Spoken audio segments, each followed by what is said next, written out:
Hi everyone, it's Ebeth Johnson here, founder of Delicious Living with Ebeth, where I help women tap into the incredible healing power of whole foods, of mindful movement practices, of loving self-care rituals, and of very positive growth mindsets. Today, what I want to do is continue our celebration of National Nutrition Month. Woohoo! Hopefully you've been enjoying the content so far. There is so much more to come. What I want to show you today is how to make one of my favorite breakfasts, because breakfast is in fact one of the most important meals of the day. And this is a question that I get asked all the time: is breakfast the most important meal of the day? And yes, it is, but not perhaps for the reasons that you may be thinking. So I think when most people ask the question, is breakfast important? Do I have to eat breakfast? What they really want to know is, do I need to eat in the morning shortly after I've woken up? And the answer to that question is not necessarily. If you don't feel like eating breakfast in the morning, don't. If you're not hungry, that's okay. In most cases, it's not an issue. For a few people, it could be an indication that you're not eating enough and your metabolism isn't revved, and so you're not feeling hungry. But for the majority of people, that's not an issue. So the key with breakfast, and the reason why breakfast is so important, is because breakfast is the meal where you break your fast. Thus, breakfast, you are breaking your fast. And in case you weren't aware, you were fasting while you were sleeping. So hopefully you're sleeping at least 8 to 10 hours a night, and during that period, you're not getting up and eating, you're not drinking, so your body is in a fasting mode. And this fasting mode is actually super important for your wellness journey because it gives your body time to do other things. Digestion is actually one of the most difficult and taxing things that your body does throughout the day. And think about it, your body is in the business of, or in the busyness of digesting food every time you eat. So the fasting period is a time when your body can rest, rejuvenate, restore, replenish, and fix challenges that may be happening in your body. So your break fast is the meal that happens after your fast, and it is important because it sets the tone for several things. So first, it sets the tone for your flavor preferences for the rest of the day. So if you start your day with a sugary, refined meal, the likelihood that you're gonna have those cravings the rest of the day is super high. If you notice, when you have a very bread-heavy breakfast, maybe you have pancakes or waffles or something like that, that are made from refined sugars and refined flours, you often spend the rest of the day ravenous and not really interested in eating the foods that are healthier for you. You set the stage for those types of cravings. The other thing that your breakfast sets the stage for is your hunger hormones. So what you eat is going to set the stage for how hungry you are or are not for the rest of the day. And finally, what you eat first after your fasting period is going to impact the microbiome in your gut. All those little bacteria that run around in your gut are also hungry, and they eat certain types of food. And those bacteria that are really helpful for you are the ones that aren't craving sugar and refined flours and processed foods. They are the ones that thrive on the complex carbohydrates, the fibers, the quality starches found in vegetables, whole foods, low sugar fruits, etc. So you do want to be mindful about what you eat first thing, because it's going to affect your hunger hormones, it's going to affect your gut microbiome, and it's going to affect your cravings throughout the day. So what should you eat? That's the question, right? The best breakfasts, whether it's first thing in the morning when you wake up or 12 or 1 o'clock in the afternoon, are foods that are going to support your hormone health, your gut health, and your flavor preferences. So the way I like to structure breakfast and the way I teach my clients to do that is to have 50% protein, 25% vegetables, and 25% complex carbohydrates. So a breakfast like that might look like a couple of fried eggs with a big green salad with a few slices of roasted sweet potato, for example. Or it might be the meal that I'm going to show you to make today. So I want to show you how to make one of my favorite breakfasts, which is sauteed spinach and mushrooms in an omelet, and I'm going to serve it with a slice of beautiful fresh baked whole grain sourdough bread that I got from the farmer's market yesterday. And so I'm going to start with these mushrooms that I have here. Now, I've already sliced most of the mushrooms just so that you don't have to watch me slice mushrooms, but I do want to show you how to clean your mushrooms.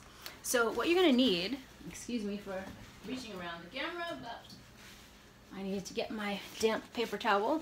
So in order to wash your mushrooms, you don't want to submerge them in water, because that's when you end up with really soggy, really wet mushrooms, if that's ever happened to you. Mushrooms are super absorbent, so they're gonna soak up all of that liquid that you submerge them in. Well, not all, but a lot of that liquid. And you'll end up with a really soggy, wet mushroom, and we don't want that. So instead, a paper towel, I make it a little bit damp. You take your mushroom and you brush from, or rub from the top down, going with the direction of the mushroom. So from the top down, and you're just gonna gently rub any dirt that's on the surface off. And you'll see it's pretty effective. I think you can see the dirt there. Yep. And then we're just gonna slice this up. I did take the bottom off. You don't have to, you can absolutely eat that. It's delicious, it tastes just like the rest of the mushroom. I only didn't use it because of the texture and shape. So you could also save that later for a broth or something. If you want to make a mushroom broth or a vegetable broth, you can save your mushroom bottoms in a little baggie, put them in the freezer. As you gather other bits of veggies, continue to, put them in the freezer, save them, make some stock out of it.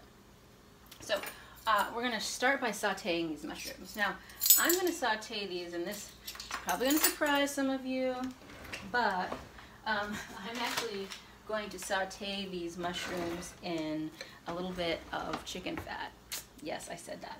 The reason why I have chicken fat right now is when I went to the farmer's market, I have a dear friend who's an amazing farmer who actually used to be a vegetarian, and part of the reason he became a farmer was because he realized that he was being a vegetarian because he was upset about the farming practices and the way in which animals were raised. And he said, you know what, I could probably do a lot more, be a lot more beneficial to the cause if I not only gave up meat, but if I raised meat in ways that are in alignment with my values and my ethical beliefs. And that's what he did. And so one of his products now, he raises chickens, he raises pork. It's called Eco-Friendly, I think it's called. I have to remember the name of his business. It's a shame that I can't remember it. But his name is Bev Eggleston, and he's an amazing farmer in DC. So anyway, he rendered some chicken fat, and I have some. And I gotta say, it's amazing. So if you don't have chicken fat, that's fine, don't use it. You can use a teaspoon of olive oil, you can use a teaspoon of ghee, you can use, you could use coconut oil, but it's gonna really change the flavor of this dish. But if you like coconut oil, that would be fine too.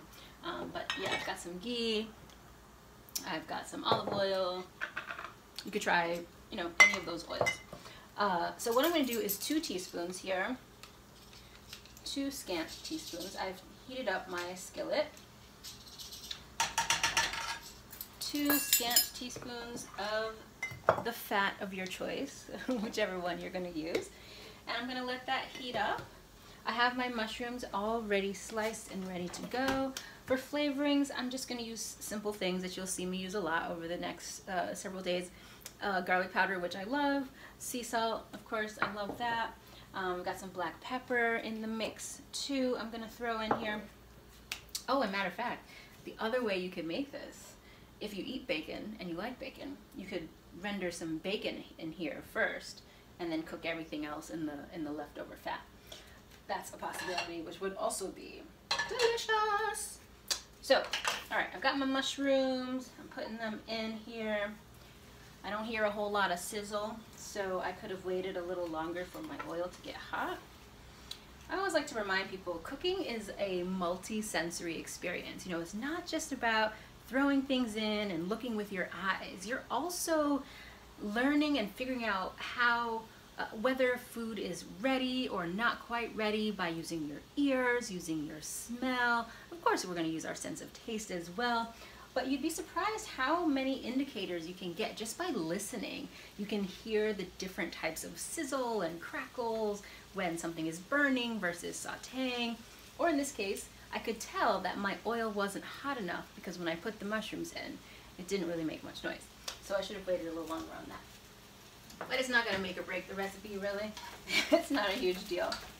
So I'm sauteing these mushrooms, and these are also mushrooms from the farmer's market. They're amazing. They're little creminis, and they're delicious. Mushrooms, if you're not already eating them, I forgot to cut this one. If you're not already eating mushrooms, I strongly encourage you to add them to your diet, because mushrooms are an incredible powerhouse of anti-cancer properties. They've got fiber, they have a little bit of protein in them.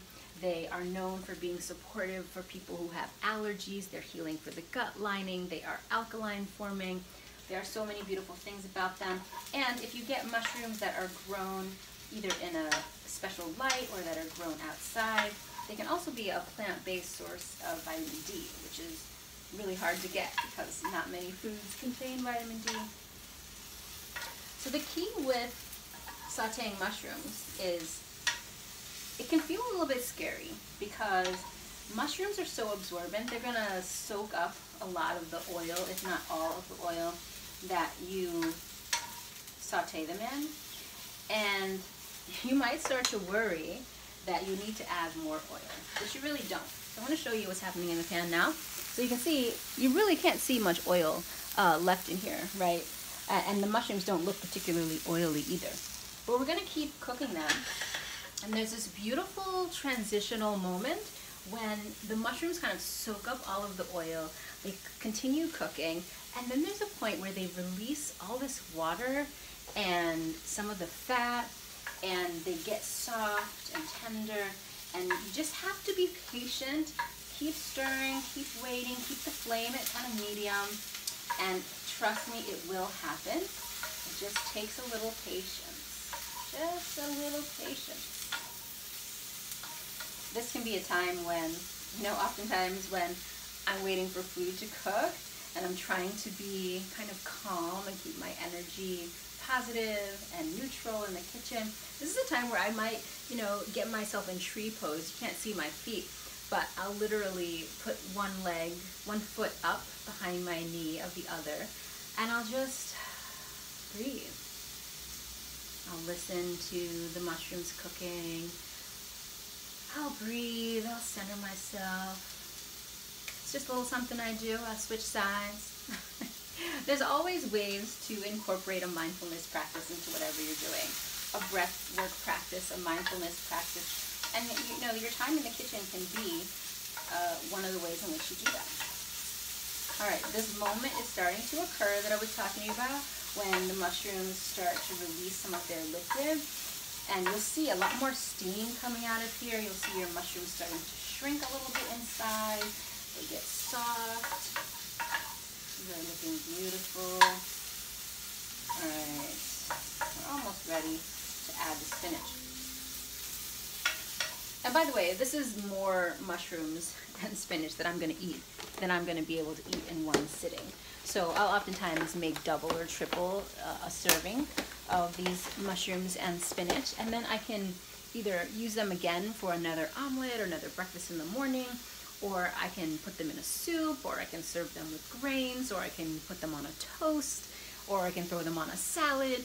I'll then just have these cooked, lightly seasoned spinach and mushrooms to use for other recipes during the day or the week. All right, yes, this is what I'm talking about right here. All right, let me try and show you. So you can see the difference, hopefully. The mushrooms look a little smaller. They look a little browner. They look a little wetter, right? So they're cooking away. They're looking great. Now this is a good, and they also start to, as you move them around the pan, you start to hear this little squeaky, squeaky, squeaky sound. That's just what mushrooms do. And it's a good indication that they're getting ready to be done. All right, so now I'm gonna add my spinach. Now I have quite a lot of spinach here. And I always encourage you, add more spinach than you think you need, because the spinach always cooks down so much that you end up when you're like, did I even put any spinach in there? Because I don't see any spinach. And you did, right? So put plenty of spinach in there. And if you have to, put it in batches like I'm about to do. I'm going to put a little spinach in. I'm going to turn it around with these mushrooms to help it wilt a little bit faster, get it connected in with the heat and the oil in here as well. Ooh.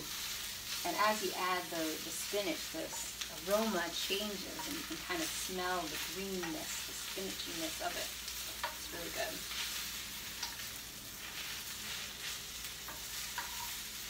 Alright, still sauteing this up. I'll let you have a quick look at it in a second. Once the mushrooms have wilted a bit more.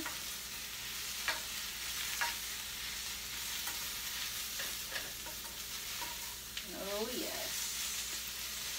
This is looking good. Looking good. That's the other thing I do, y'all. I sing in the kitchen. I do. It's one of the ways in which, again, I'm always talking about putting energy in your food. Singing to my food is one of the ways that I keep the vibration high and positive and joyful and healing as I am cooking. Okay, this is looking perfect to me right now. I'll show you what I've got here. Look at this. Yes, the spinach has cooked down. The mushrooms are wilted and soft. It all looks beautiful. So now what I need to do is just season this up. So like I say, a little bit of garlic powder. I like garlic powder. It adds a nice flavor without having to do much. A little bit of black pepper. Some of my Himalayan pink salt. Nice. Now there's a few things you can do from this point. You can leave this exactly as it is, and this will be great for omelets, which is what I plan to do today. You can put this inside of an omelet. Now, if you want to amp up the flavor profile a little bit more to make this like a side dish with a little more flavor, what you could do is add a couple of splashes of aged balsamic vinegar. Can you see this? Oh. Well, anywho, it's aged balsamic vinegar. That's what this is. And you can just add a few drops to it. It's going to add a little bit of sweetness, a little bit of acidity, a little bit of brightness. It's going to add some richness to the flavor, which will make it more aligned for a side dish that, you know, has a little bit more of flavor, you know what I mean? But for my purposes today, I'm just going to make an omelet with this. So I've cooked this. I'm going to try it now, make sure it tastes good. I hate it when you watch cooking shows and they're like, it's delicious! And you're looking at them saying, they never even tried it. How do they know? Yes. I do love my own cooking. When I'm taking my classes or cooked with me, you know I love my own cooking. Alright, so for now, I'm just going to set this aside here on a plate while I get ready to make my omelet, which is going to be full of these delicious veggies. So like I said, that's more, that's a larger serving than I'm going to eat in one sitting. But here's what it looks like. Ta-da! Ooh, look at that, all steamy. In my belly. Okay, so last thing we're gonna do here is make my omelet. I got one of those old school stoves that doesn't always turn on, so I have my little trusty clicker. Anybody else have a clicker? It's kind of fun to use. It's like a torch. All right, so I've got a couple of eggs here. These are farm fresh, free-range, organic eggs. Free-range means that they have free range of the farm. They're going to be living most of their lives outdoors, although they're also going to have a covered structure that they can use when they need to get out of the elements. And that's great. They're also organic, which means the chickens that laid these eggs were given organic feed. They weren't given any hormones or antibiotics, etc. So it's going to be a really good quality egg. You can even choose the ones that have more omegas in them. All of those are great choices. Whenever possible, you know, choose organic or at least free range if you can. If not, you know, just do what you can. All right, so I've got just 2 eggs here. And I'm actually going to do something unusual. I'm going to put a little bit of cheese in here. I have a little bit of feta. Y'all know I like my feta. I like feta and Parmesan especially because I think they give a good boost of flavor without having to add a lot of it. So I'm not a huge fan of dairy products in general, so I don't use them much. I use them sparingly. I use them when I think it's going to make a big impact on the flavor profile. And so that would be true in this instance. A little bit of feta is going to go a long way here. So I'm going to use some in this dish, but you could always omit it if you're not doing cheese at all.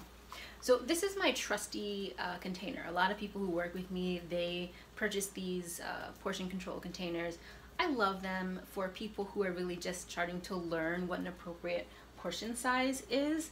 And so if, ooh, that was squeaky. So if you are learning that, or you're in one of my programs, I'll just show you. I like to measure my veggies in this green container. And basically, if it fits in the container, then it's enough. But usually for vegetables, I don't really care if it's coming out of the container a little bit, because it's going to be pretty hard for you to eat too many vegetables as long as they're not cooked in copious amounts of fat or deep fried or battered or, you know, etc. So I've got my veggies here, and I'm just going to put them in my omelet. It's going to be plenty of veggies in my omelet. It's almost more veggie than egg, which again, I'm not mad about that. So let me show it to you. Can you see that? It's a little bit hard to show you. There you go. Without ruining my omelet. And then I'm going to put just a very small amount of cheese, and you can see it's very small. It's about a tablespoon. You do not need much. You just want enough to add some of that salt, some of that tanginess, a little bit of that creaminess you might get here as well. There we go. And then, just need to flip this bad boy. That would be great if I had a spatula. But I think my spatula is dirty. So, I'm just going to flip this over as best I can with this inappropriate tool, but hey, it's gonna do what it does. It'll be fine. So I'm just gonna let this finish cooking a little bit more. Flip it over. Yep, I broke up this omelet, but it's okay. It was made with love, so it's gonna all be good, right? I'm going to sprinkle a little bit of salt on top. There we go. And this should be done. This is my omelet.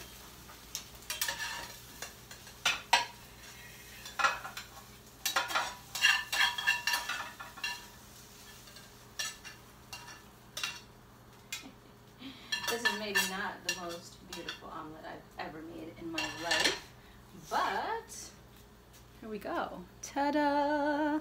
Breakfast is served. And the only other thing I'm going to add to this is a slice of toast. So this is going to act as my complex carbohydrate. This, look at this gorgeousness, huh? This is a whole wheat sourdough pain au levain that I got at the farmer's market. Sourdough is one of my favorite breads. The fermentation of the starter and of the flour completely changes the nutritional makeup of the bread, making it more alkaline forming, more nourishing to the gut, more vitamin and mineral dense, and it gives a great ton of tangy flavor that's so delicious too. So I'm just gonna have a thin slice of this, and I'm really only gonna have half, by the way. I'm gonna eat half of a thin slice. And that's going to be breakfast. So I hope you found this helpful, and stay tuned for more cooking videos and more nutrition information over the next few days. Here's to celebrating National Nutrition Month, and thank you for watching. Bye.